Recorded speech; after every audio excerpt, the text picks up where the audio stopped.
One quiet evening, while searching the internet for free ebooks and text files to load onto my laptop before another business trip, I stumbled across something I hadn't expected. Hotel internet in the UK was outrageously expensive, so I had developed the habit of downloading reading material at home instead. Most websites wanted payment before allowing downloads, so I refined my search by adding the word free. Instantly, hundreds of new results appeared. I clicked the first promising link, quickly navigated to a directory of downloadable stories, and selected a few titles without paying much attention to what they were about. After saving them to my computer, I intended to continue browsing, but a phone call from a colleague about the following day's meetings interrupted me. By the time the conversation ended, there was no opportunity to download anything else.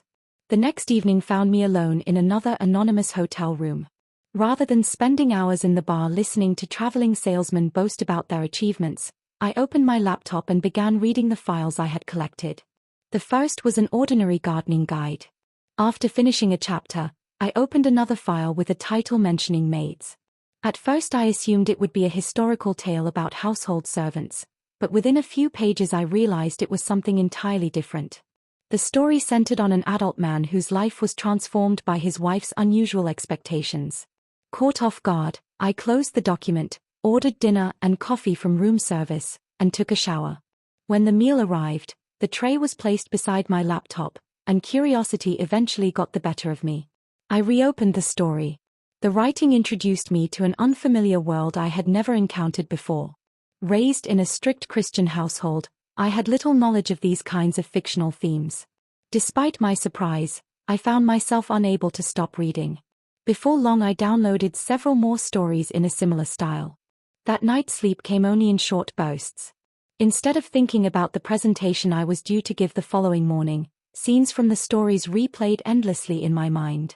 Even after returning home, I couldn't completely forget them. Whenever I found myself alone, I searched for more fiction online, spending hours reading accounts written by people exploring unusual interests and identities. One particular story captivated me so completely that I reread it several times, noticing new details each time. Eventually curiosity began to replace simple fascination.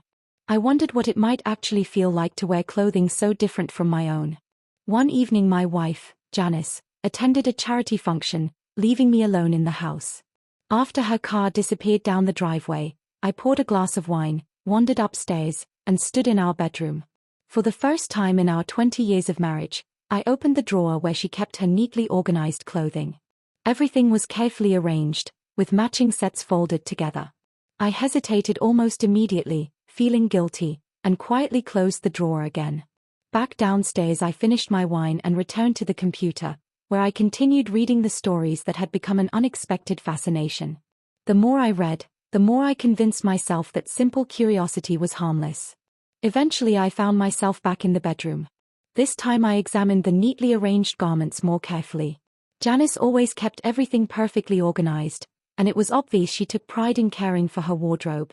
Looking through the drawers, I realized that some of the supportive undergarments she often mentioned were stored separately from the lighter everyday items. After a long moment of hesitation, I selected one of the matching sets, appreciating the craftsmanship and attention to detail rather than rushing the moment. As I adjusted the unfamiliar clothing, I became aware of how different it felt from anything I had ever worn. The structured fabric fit far more closely than my usual clothes, offering a sensation that was both unusual and strangely intriguing. Standing before the bedroom mirror, I barely recognized my own reflection. The supportive garment altered my silhouette in subtle ways, making me understand why Janice jokingly referred to pieces like these as her miracle workers. Curious to see the complete effect, I carefully adjusted the matching top. The straps required several attempts before they sat comfortably, and I noticed exactly where the adjusters had originally been positioned, making a mental note to return everything to its original condition before she came home. With the back fastened, the empty cups rested flat against my chest while the supportive garment gently smoothed my figure. Like the fitted undergarment around my waist, it felt snug yet surprisingly comfortable. Together they created an unfamiliar sensation that was difficult to ignore. Pulling my bathrobe back on, I couldn't help wondering what it must be like for Janice to wear clothing like this every day. As I walked downstairs, the soft fabric of the robe glided over the smooth material beneath, making me increasingly aware of every movement. A few more glasses of wine and another chapter of the story that had sparked my curiosity quickly made the evening disappear. When I finally glanced at the clock, I realized how late it had become. Janice would be home before long, and everything needed to be returned exactly as I had found it.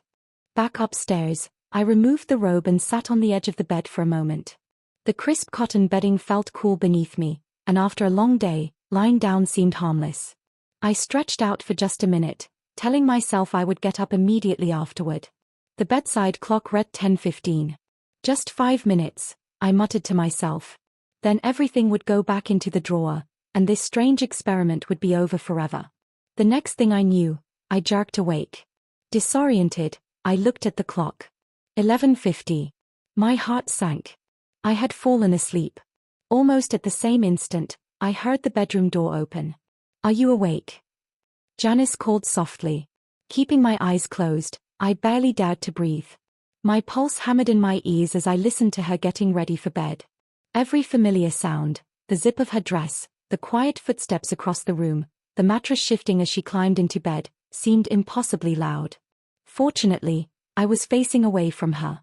If I stayed perfectly still, perhaps she would drift off to sleep first. Then I could quietly slip out of bed, put everything back where it belonged, and never repeat this foolish mistake. Half an hour crawled by. Carefully, I reached for the covers, preparing to ease myself out of bed without making a sound. Just then, Janice shifted. Her back lightly brushed against mine before she settled again. I froze. Better wait another few minutes, I thought. The silence stretched on until she moved once more, this time turning toward me. Her hand rested lightly against my side before pausing, as though something about the unfamiliar fabric had caught her attention. There was a long, uneasy silence. Then, in a quiet voice filled with uncertainty, she whispered, "Gerald, are you awake?"